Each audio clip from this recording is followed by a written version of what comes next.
پروردگار کے نزدیک انسانوں کی جان کی بہت زیادہ قیمت ہے۔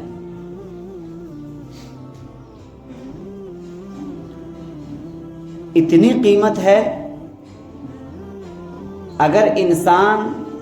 بھوک کے مارے تڑپ رہا ہے، اس کے پاس کھانے موجود نہ ہوں اور بغل میں خنزیر کا گوشت رکھا ہوا ہو، تو قرآن کہتا ہے کہ آپ خنزیر کا گوشت کھا سکتے ہو۔ خنزیر کا گوشت حرام ہے۔ خنزیر اتنا حرام ہے کہ اس کے بال بھی حرام ہیں۔ خنزیر کو نجس العین کہا گیا ہے، مکمل چیز اس کے حرام ہیں۔ اس کے باوجود بھی قرآن کہتا ہے اگر آپ کی طبیعت، اگر آپ کو بھوک لگی ہو اور بھوک اس طرح لگی ہو کہ اگر آپ نے کھانا نہ کھایا تو آپ مر جاؤ گے، آپ کے پاس حلال کھانے نہیں ہیں، نہ چاول ہے نہ روٹی ہے، خنزیر کا گوشت پڑا ہوا ہے، اس کے علاوہ آپ کے پاس کچھ بھی نہیں ہے، تو شریعت کہتی ہے کہ تم پر واجب ہے، تم پر فرض ہے، جس طرح سے نماز فرض ہے کہ خنزیر کا گوشت کھاؤ اور اپنی جان کو بچاؤ۔ اگر کسی نے خنزیر کا گوشت نہ کھایا، بات سمجھیے گا، اگر کسی نے خنزیر کا گوشت نہ کھایا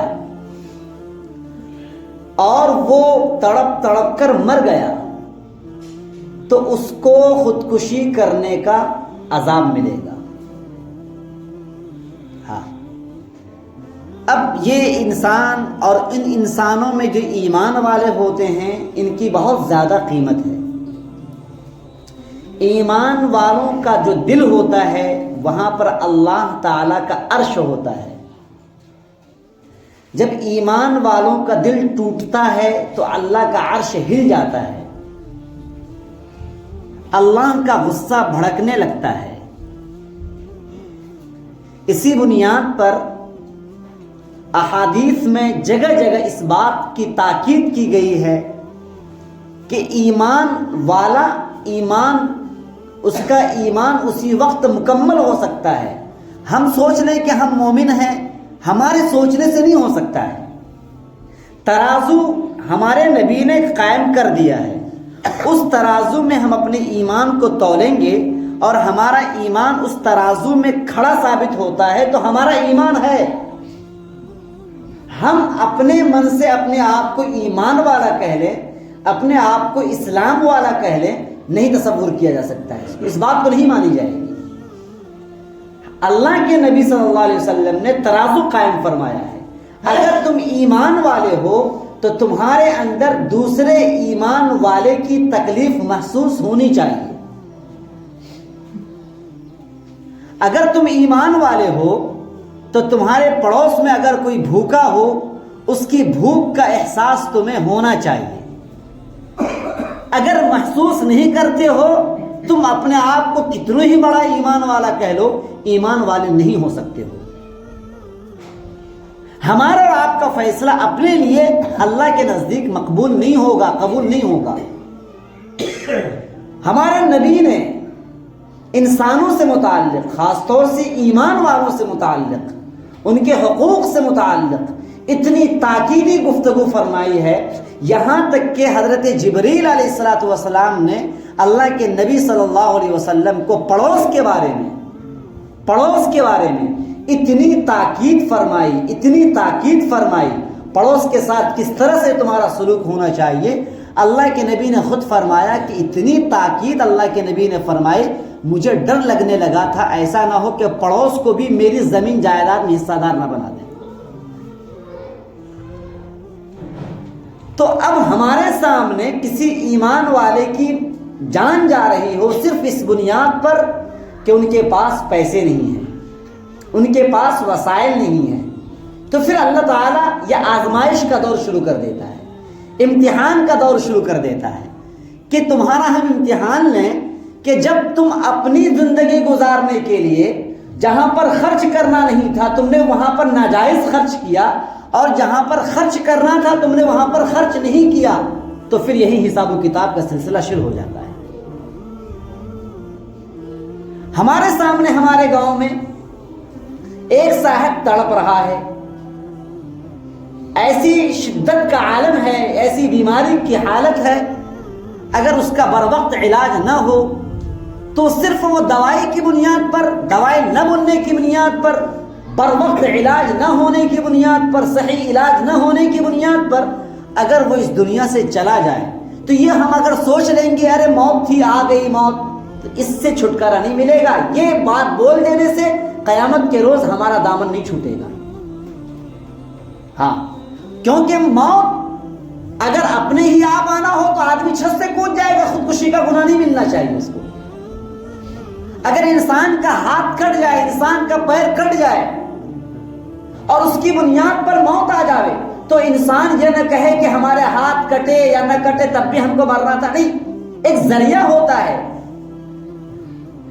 اگر کوئی انسان تڑپ تڑپ کر مر رہا ہے ہمارے سامنے اس بنیاد پر کہ اس کا صحیح اور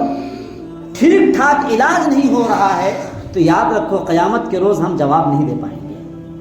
ہمارا حساب بڑا سخت ہوگا۔ ہو سکتا ہو کہ کچھ دیر کے لیے وہ عبادات جو ہم کر رہے ہیں اللہ کو خوش کرنے کے لیے اللہ ناراض ہو جائے کہ تم نے نماز پڑھی تھی، اچھی بات ہے، تم نے روزہ رکھا تھا، بہت اچھی بات ہے، تم نے حج کیا تھا، بہت اچھی بات ہے، لیکن یہ بتاؤ کہ تمہارے سامنے تم تک خبر پہنچی تھی کہ میرا ایک بندہ تڑپ رہا تھا، اس کے پاس پیسہ نہیں تھا، اگر تم نے اس کی مدد کی ہوتی، آپ کو پتا ہونا چاہیے ایک بہت بڑے اللہ والے تھے، ان کے ساتھ ایک بڑی ٹیم چل رہی تھی، حج کرنے کے لیے جا رہی تھی، بڑی ٹیم، ایک بڑی تعداد میں لوگ جا رہے تھے حج کرنے کے لیے، سب نے اپنے اپنے پیسوں کو اکٹھا کر رکھا تھا، حج کرنے کے لیے جا رہے تھے، راستے میں ان کی نظر پڑی ایک لڑکی پر، وہ لڑکی کوڑے دان سے ایک چڑیا، جو چڑیا مر چکی تھی، اس چڑیا کو اٹھا کر کے اپنے گھر لے کر گئی۔ ان کی نظر پڑی تو فوراً دوڑ کر کے ان کے گھر پہنچے، آخر کیا ماجرا ہے، مری ہوئی چیز کا کھانا جائز نہیں ہے، آخر کون سی ایسی مصیبت آ گئی اس گھر پر کہ وہ مری ہوئی چڑیا کھانے پر مجبور ہے۔ جب وہ ان کے گھر گئے انہوں نے پوچھا تو کہا کئی دن گزر چکے ہیں، ہمارا چولہا نہیں جلا ہے، ہمارے پاس پیسے نہیں ہیں۔ آپ کو پتا ہونا چاہیے انہوں نے اسی وقت جتنے بھی لوگ ان کے ساتھ تھے سب نے اپنے پیسے نکال کر کے اس گھر والوں کو دے دیا، اور خواب میں اللہ تعالیٰ نے دکھایا اے نیک آدمی، نیک دل آدمی، اللہ نے تیرا حج قبول کر لیا ہے۔ انہوں نے حج نہیں کیا لیکن اللہ کے بندوں کی انہوں نے مدد کی۔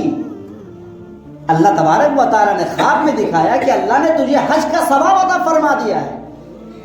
میرے بھائیوں، ہمارے گاؤں میں اللہ نے ہم میں سے ہر ایک کو نوازا ہے، دولت سے نوازا، پیسوں سے نوازا۔ ضرورت پڑے تو اگر ہم اپنی شادی کریں تو ایک ایک وقت میں 4 لاکھ 5 لاکھ روپے خرچ کر لیتے ہیں۔ اگر کسی کا انتقال اس بنیاد پر ہو جائے کہ اس کے پاس کچھ نہیں تھے، وہ مر گیا، تو ہم لوگ آخر میں کیا بولتے ہیں، کاش ان کا علاج ہو جاتا،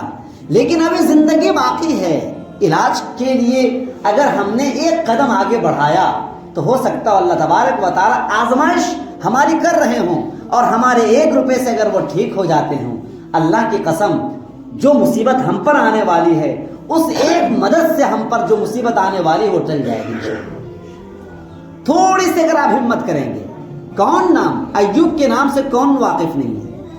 جس ایوب صاحب نے آپ کی مسجد میں ایک زمانے تک اذان کی خدمت انجام دی ہے، نیک آدمی، بھلا آدمی،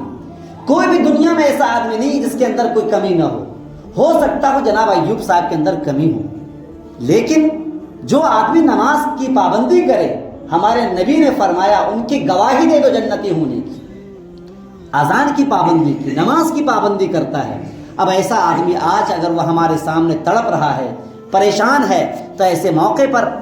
ہمارے اور آپ کی کیا ذمہ داری ہوتی ہے؟ اللہ نے جو کچھ بھی ہم کو دیا ہے، قرآن کریم کہتا ہے وَمِمَّا رَزَقْنَاهُمْ يُنْفِقُونَ، جو کچھ بھی آپ کو دیا ہے، 100 روپے آپ کو دیا ہے تو 10 روپے آپ خرچ کرو، 1000 روپے دیے ہیں تو آپ 200 روپے خرچ کرو، جتنی بھی اللہ نے آپ کو استطاعت دے رکھی ہے۔ صرف ایسے انسان کے لیے قرآن کہتا ہے اگر کسی انسان نے کسی انسان کو زندہ کیا،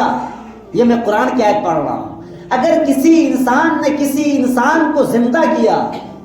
تو پوری دنیا کو زندہ کرنے کا ثواب اس کو ملے گا۔ یہ قرآن کی آیت میں پڑھ رہا ہوں۔ اگر کسی انسان نے کسی انسان کو زندہ کیا تو اس کو اتنا ہی ثواب ملے گا جتنا ثواب پوری دنیا کو زندہ کرنے کا ملے گا۔ اور اگر کسی انسان نے کسی ایک انسان کو ناحق مار دیا تو اس کو اتنا ہی گناہ ملے گا جتنا کہ پوری دنیا کو قتل کرنے کا گناہ ملے گا۔ اب ہمارے سامنے دو آپشنز ہیں، یا تو جان بوجھ کر کے اس کو ہم قتل کر دیں، قتل کرنے کی شکل یہ بھی ہوتی ہے کہ ہم بندوق چلا دیں، اور قتل کرنے کی شکل یہ بھی ہوتی ہے کہ ہم جان بوجھ کر بیٹھے رہیں، ہماری جیب میں پیسے موجود ہوں لیکن ہم پیسے نکالنے کو تیار نہ ہوں، اور ہمارے عدم توجہی کی بنیاد پر اس کی جان چلی گئی تو ہم قاتل تصور کیے جائیں گے اور ہم بھی اللہ تعالیٰ کے نزدیک گنڈا تصور کیے جائیں گے۔ اور اگر آج ہم نے اپنے جیب خاص سے اس کی مدد کی، اگر وہ زندہ ہو گیا تو انشاءاللہ پوری دنیا کو زندہ کرنے کا ثواب اللہ آپ کو عطا فرمائے۔